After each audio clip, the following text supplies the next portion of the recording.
ইউরোপের মাটিতে ইতিহাস। সান মারিনোকে 2-1 গোলে হারালো বাংলাদেশ।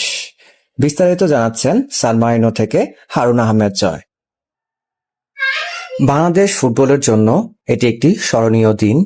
ইউরোপের মাটিতে অনুষ্ঠিত ঐতিহাসিক আন্তর্জাতিক ম্যাচে সান মারিনোকে 2-1 গোলে পরাজিত করেছে বাংলাদেশ জাতীয় ফুটবল দল।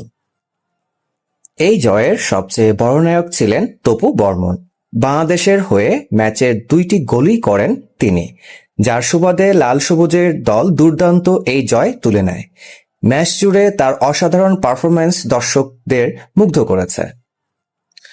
ইউরোপের মাটিতে বাংলাদেশের এই ঐতিহাসিক জয় উদযাপন করতে ইতালি, ফ্রান্স, জার্মানি, বেলজিয়াম সহ বিভিন্ন দেশ থেকে হাজারো প্রবাসী বাংলাদেশি স্টেডিয়ামে উপস্থিত ছিলেন। তাদের উচ্ছ্বাসে পুরো স্টেডিয়াম যেন এক টুকরো বাংলাদেশে পরিণত হয়। শুরু থেকেই আক্রমণাত্মক ফুটবল খেলে বাংলাদেশ। সুযোগগুলো কাজে লাগিয়ে তপু বর্মনের 2 গোল বাংলাদেশকে এনে দেয় মূল্যবান জয়। শেষ বাঁশি বাজার সঙ্গে সঙ্গে খেলোয়াড়, কোচিং স্টাফ এবং গ্যালারিতে থাকা বাংলাদেশি সমর্থকদের মধ্যে শুরু হয় আনন্দের বন্যা।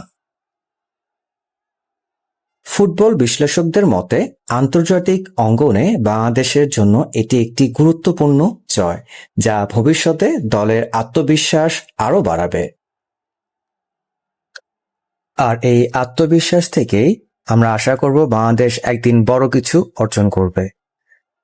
হারুন আহমেদ জয়, সান মারিনো, ইউরোপ।